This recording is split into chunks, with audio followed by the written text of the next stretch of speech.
Welcome to the Motherhood Alliance podcast, the podcast dedicated to empowering moms and families on their health and wellness journey.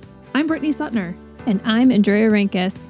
Together, we're here to explore holistic approaches that go beyond conventional medicine.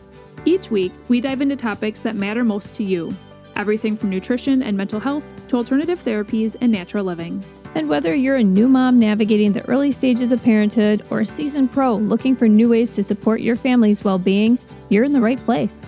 Even better, all of our guests are local small business owners who you can actually talk to and work with.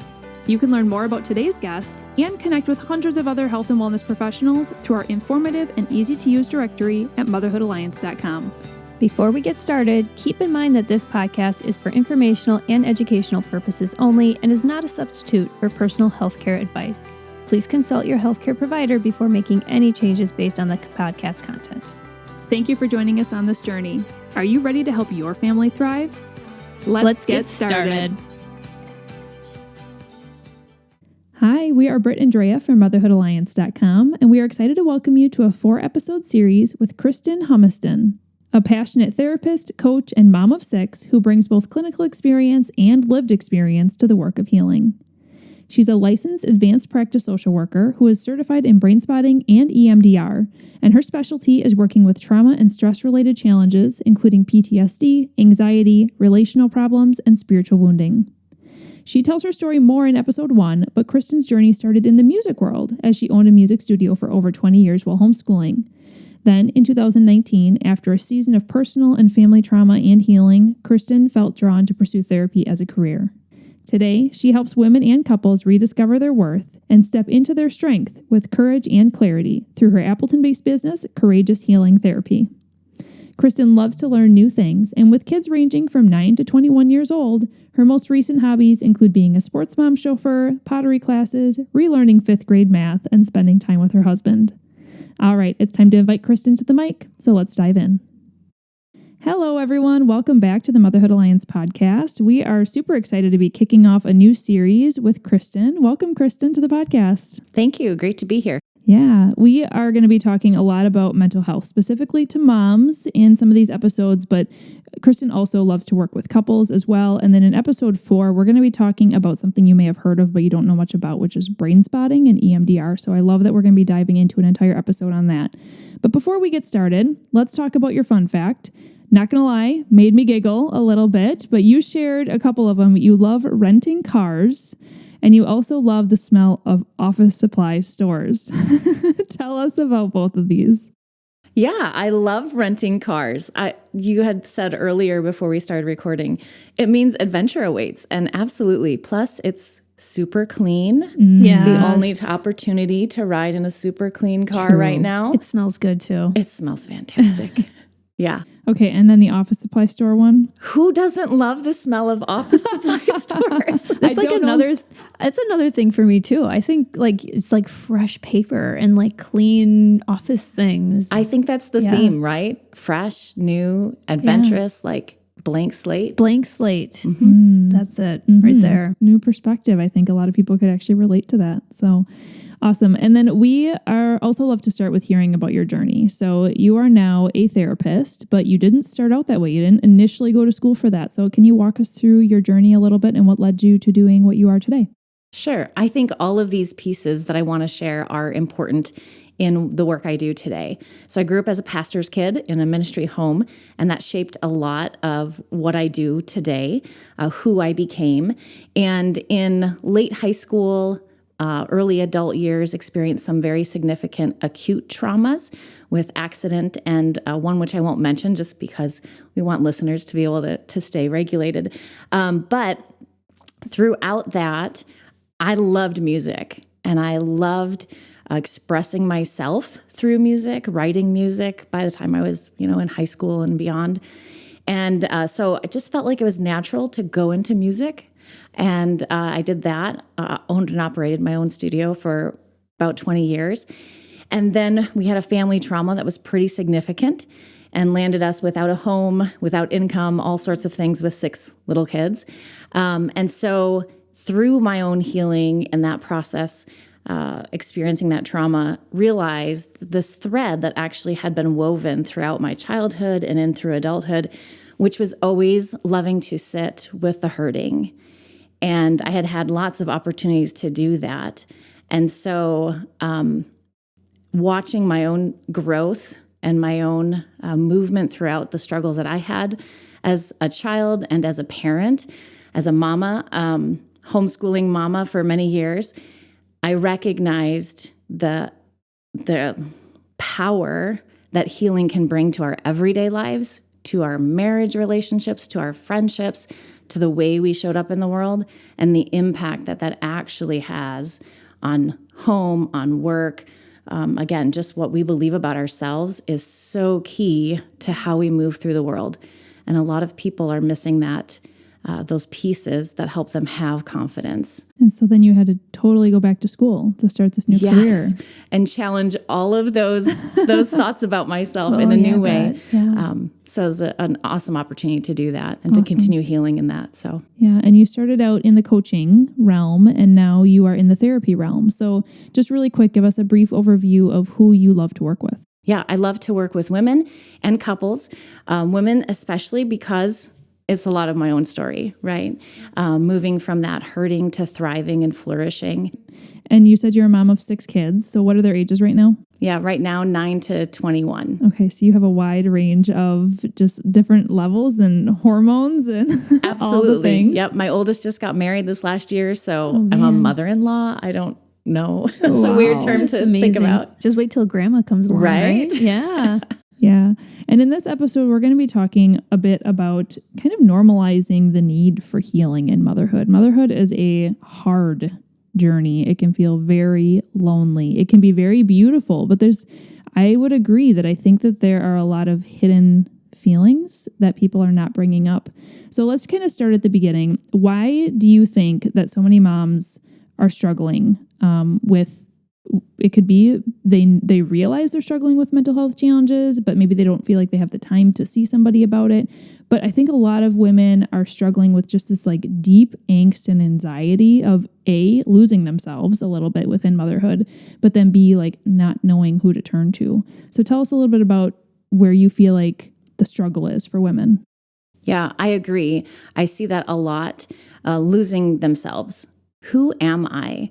And many times we're becoming moms, midlife. We haven't figured out who we are anyway. Right, yeah. And then an expectation that we should have figured out who we are and we should be better at this. Along with, I didn't want to be like my mom. I didn't want to be like my dad. I swore I was going to not do this to my kids. And we often find those repeated patterns because they are ingrained in so many ways in us. So just that constant demand that motherhood puts on us highlights and brings out a lot of the, didn't have time, wasn't going to address it earlier, childhood things that then lay on top and are like floating around in our brain while we're just trying to go to soccer practice or the grocery store. Mm-hmm. And we'll be diving into an entire episode specifically on that, which I'm really excited about, of just how our upbringing really shapes who we are as parents, but it doesn't have to at the same time. Right. But you also talk about death by 1,000 paper cuts, which is a really scary sounding thing, but can you break this down for us? And then as well as what does that look like compared to motherhood? Yeah. Death by 1,000 paper cuts is all those small ways that our personhood is kind of poked at, and we shrink. We become small in our life, sometimes because, again, motherhood, we have to put sometimes our own needs on the back burner, right? But that death by 1,000 paper cuts can be the emotional experiences and connection that you aren't getting, either with your spouse, partner, with your children. If you struggle to connect emotionally with your children and you sense that every time you put them to bed, it's all the negative self-talk that you are saying against yourself as well. Oftentimes old messages that were explicitly told to you before, yet now you hear them in your own voice. Well, and I would even add to that, social media and the world that we live in is guilt. Constantly telling us that we're not enough. Right. Absolutely. Yeah. Another area I think a lot of women struggle with is friendship. Like you think about back in high school times, you probably had best friends. You told them everything. You would have multi-hour conversations after school. You would just do so many things. And then motherhood hits, and now you have friends that even if they're in the same season of life as you and they're having kids as well, they're doing cloth diapering and you're not. And you just feel like this like slight judgmental feeling. So how do you recommend women navigate through that challenge? Yeah, I see this a lot in the office, and man, what a challenge to not compare, and what a challenge to learn not to judge. And the only solution I have seen in that realm is to really learn to love who you are, to become able to accept your bent, your personality, your quirks, your preferences, to become like okay and more confident with, yeah, I don't cloth diaper. That's okay, right? I'm not able to breastfeed. I had a breast reduction in high school. And so I had this, well, she can breastfeed without a problem. And is something wrong with me? Yeah, clearly something's wrong with me. I can't provide this for my child. And it's so tempting to feel like we're not enough, like what we have is less than. And again, the root of that is learning to love yourself, who you are, embrace that, and it brings so much freedom because the comparison can fall away. That brings just like this feeling. I feel like when you just said that, the comparison can fall away, it just brought this feeling of lightness, like at least into my body, just hope and stuff like that. I think a lot of women feel like they don't qualify for healing or support from a professional standpoint unless they've had like a major trauma. Can you walk us through who should be seeking help? What are maybe some signs and symptoms, and help us kind of debunk that? Yeah. Can I start with a kind of a lay term of mental health? Yeah. Mm-hmm. Mental health is really that ability to cope with normal stresses of everyday life and maintain fulfilling, sustaining, and satisfying relationships, be able to contribute to your family functionally, but again, in that way that brings fulfillment and satisfaction to you as well, and to your community. And so it's a whole body experience, emotional, mental, relational. But with that, again, that key part is ability to respond and cope with everyday normal stresses. Mm-hmm. And so when we chronically or constantly find ourselves overreacting, really irritable, I call it leaking. We might go over that in a future episode, where we're just emotionally spilling out onto those around us. That's a pretty key sign that, hey, I'm not actually able to respond well to everyday life stressors, because life is going to happen and it's going to throw all sorts of curveballs. And when that's bringing up anxiety, not able to sleep at night, like our mind's just never shutting off. We never, we wake up and we're tired, like our body never actually rested. Those are some signs that, hey, it's probably time to pay attention here. What are some things that women can start with today? Like if they're listening to this, and maybe there's going to be women who are going through some major challenges, and then there's going to be some who are kind of just reflecting and identifying with what you just said, where it's like, I snap at my kids really easily and I feel like I'm just holding on to these things. Is there anything that they can do even today to help try and start release some of that, or just get in tune with themselves? Yeah, absolutely. First of all, just the power of a pause. Oh, yeah. The pause, it's so hard, right? We go in the shower depending on motherhood stage and we can't even go in the shower without, little hands coming underneath, or they figured out how to unlock the door. And so they're coming in, mommy, I need whatever, and they're pulling back the curtain, whatever. So the pause is hard, but it's necessary. Where and how can you find your pause? And then some other everyday things that we all can do is drink enough water, right? Have proper nutrition. So swap out the grapes, swap out the chocolate with the grapes. Mm-hmm. Makes sense. We know why we want chocolate. It's a really good dopamine hit right away. But movement. Young mamas are getting in lots of movement naturally. If we're in kind of the working mom mode where we're going to work, kids are in school or daycare, that's a lot of sitting. And so and you've talked about this in other episodes as well with other practitioners, where can you get movement? I do squats in between seeing clients because I do a lot of sitting otherwise, but movement is necessary. And again, that time space for just a pause, and the pause can be 2 minutes. It can be 5 minutes. And my last one, release your muscles. Like I say, relax your jaw and the rest will follow. So you can do that every time you're driving. Totally relax your muscles and just, keep your hands on the steering wheel, obviously, but relaxing your whole body, it helps to reset the nervous system. Mm-hmm. Yeah, I remember doing a specific, I think it was like a 10-minute, it was called a meditation, but it's really just like going through your body. And if you just like lay down, if you have the capacity to do it, where you just start at one end of your body and you start with your toes and you bring your brain to that area in order to relax it. Because even as you're saying that, I think a lot of people be like, I'm relaxed. Yeah. Yep. Oh, I'm sitting here, I'm breathing, I'm relaxed. And then you're like, how come your shoulders are so high up by your ears? And you're like, oh yeah. Yeah. Yep. So it actually takes like some learning and some practice to be able to do that. I know I do that with my kids if they're having trouble sleeping. We call it like dust. So the dust goes down to their toes and they relax their toes and it goes all the way up. And if I do that for myself, I find myself a lot more relaxed too. It really does help. Yeah. Changing subjects just a little bit here, but a lot of us have friends that are also mothers. And so I think a lot of times you can just tell when someone is off, maybe not acting like themselves. What would be a good question to ask a friend to just do a check-in and see how they're truly doing and maybe get them to open up a little bit and not give that surface level fine? Yeah, I think it is checking in on the last time they paused. That's a good question. It's just, when was the last time you paused? When was the last time you took a breath? Yep. When is the last time you relaxed your stomach, your core? Your glutes.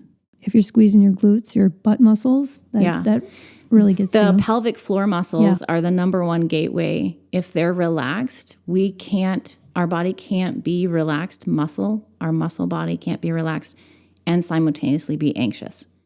So if we're having brain fog or memory, or we're like not able to think clearly, right, and like grasp, sometimes we forget words, it's a very likely sign that your body's kind of living up here in that fight flight. And muscle relaxation is going to be the quickest way to bring your body out of the fight flight, which can then bring your ability to access your prefrontal cortex with your language and executive functioning, all of those things. Another one that I have been trying to do lately is, you ever meet a person and they just are smiling all the time and you're like, I want to be like that person. Like, and part of it is like, I want the joy in my life that I see them portraying. But part of me is like, I just want to smile more. Like, I think a lot of us are naturally just a little bit more, what's the word?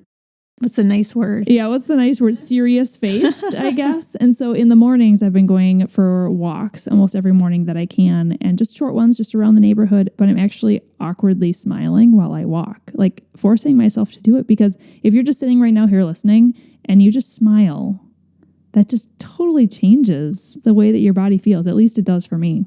So you might feel weird about it. You might look weird, but who cares, right? You know what? But it's also at the same time, right? if you look around and you notice the small percentage of people that do smile in their everyday life, like if there's a singer and they smile while they're singing, they look joyful and natural. It doesn't look weird. So I think you can figure out how to do that. And it brings a smile to your face because we have those mirror neurons, right? That are like cause us, you smile. Oh, I'm going to smile. I'm going to find something in me smiling, even if it doesn't necessarily make my muscles change on my face, right? Mm-hmm. Let's talk briefly in this episode about our kiddos' behavior, because especially when I shouldn't even say especially, even when they're school aged, they don't have to be little. They can still trigger us. And it might be some deeper trauma that we're going to be talking about in some other episodes, but it might just be, I'm out of patience today and I am touched out. So do you have any tips for parents who are listening on what to do in the moments when you feel like the steam is starting to come out of your ears? Yeah, it goes back to that very moment. We're likely not going to feel like reaching over and hugging our kid, which may be a very practical solution.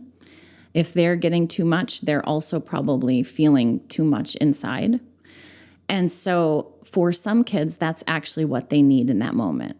It can feel very difficult to do that or to even think of it. So depending on where you are in your rise of anxiety inside or stress, right, it really goes back to relaxing your muscles because it is the most instantaneous relief bringer for you as the adult. And when you can relax even just your jaw or your shoulders, like sometimes I'll just think if I'm getting stressed, standing in the kitchen and however many kids have come in needing something, okay, like, oh, can I feel the weight going through my fingertips as I'm standing here? Because it helps my shoulders relax. And then naturally we just go, take that pause. Right? Yeah. And we've had that breath. And then it brings us back to like be able to respond the way we want to as parents. And you talk about something called the beauty hunt. You invite women to come on this beauty hunt, and that it instantly makes me smile. I'm curious to learn more about that as well. Can you explain what the beauty hunt is? Yeah. Beauty hunting is a coin termed by Andi Kolber. She is a therapist that has written several books, Try Harder, Nope, Try Softer. There we go. And Strong Like Water. I highly recommend them. And it is the practice of looking for something that brings us beauty. Delight is an emotion which is like a combination of joy and surprise, and that actually turns on a cascade of chemicals that flood our body in all the positive ways. And so when we look for even the smallest thing, I'm looking out the window and I can see the sun causing a stone to glint and shine. So I'm seeing some glimmer out there. And when we reflect just for even a few seconds on something that's beautiful around us, it brings that positive cascade of chemicals into our body and can change our whole internal world. I feel like it just grounds you, right? Just brings you back. Absolutely. Yeah. I love it. Yeah. Even if you're having a hard time finding beauty or something to be thankful for within your own life, like you can look around and hunt for it. Hunt like for you're it. Saying. The smallest thing. Yeah. I love that. Well, to close out this episode, I would love to just leave with some encouragement for a mama who is feeling like she identified with some of the struggles we talked about. She's just feeling bogged down by this season of motherhood that she's in specifically. Maybe it's some past experiences that have been coming up in her mind. So for the mom who's listening right now and is just thinking, I'm tired, I'm overwhelmed, I don't know where to start, I probably should talk to someone, I don't have time, I don't know what to do. How would you encourage her? I would say, Mom, you're doing a really good job. Your work is hard and valuable, and you're doing a great job at it. And then I would say, can you get a nap? Because that's often what mamas need. Start where you are. Go back to those things that we mentioned a few minutes ago with water or beauty hunting. And she may be on her couch right now, half in tears. What is one thing she can see around her that she could focus on, that just for a moment brings a little bit of beauty into her life? Mm-hmm. Yeah. I do want to mention and talk about some of the things that you offer as well. And you do offer one-on-one coaching or therapy. Mm-hmm. Yep. But then you also offer something called intensives. Can you tell us a little bit about what those each are and the difference? Yes. The one-to-one therapy is in that normal setting of 60 minutes or a little bit less, and is for anyone. Oftentimes we see insurances used in that setting. An intensive is a self-pay service and is for that woman who is a deep processor, wants to be able to get in and process the thing that's been keeping her stuck, and then get out and return to normal life. And so an intensive can be anything from 2.5 hours to half day, full day. And I offer intensives, have one coming up soon that are a couple days long. And it's, again, specifically either I don't have time to address this in my regular life, I'm afraid of what it would open up, or just the time frame of like, I can't get a weekly session in or every other week, but in my life, maybe teacher or however work operates, I can set aside this time, go in, process the thing, clear it, and move on with life. I love the idea of that, because just what you're saying, mom life is busy life, right? And a lot of women are needing to get babysitters depending on what season they're in. And so it's a lot easier to get, hey, I'm going to have someone come over for a half day instead of every Monday, I need someone from this time to this time. And then you also do this for couples as well? Yes.